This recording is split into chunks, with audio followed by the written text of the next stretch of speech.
Kaixo, lortu alduzue zuen Arduino muntailarekin datuak jasotzea? Gure kasuan, mugikorreko aplikaziotik datuak jaso ditugu.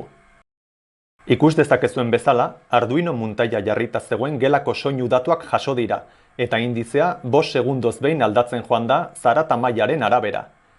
Muntaila ordu batzuetan zehar martxan uzten badugu, grafiko batean intentsitate aldatzen joango dela ikusiko dugu, denboran zehar egon den soinuaren arabera. Aipatzekoa da, datuak boltetan jasotzen badira ere, gero dezibelioetan bihurtu beharko ditugula. Munduko osasun erakundeak gomendatzen dituen datuekin alderatu ahal izateko. Zuek ere datuak hainbat orduz jaso ahal izateko, live moduan jarri beharko duzue.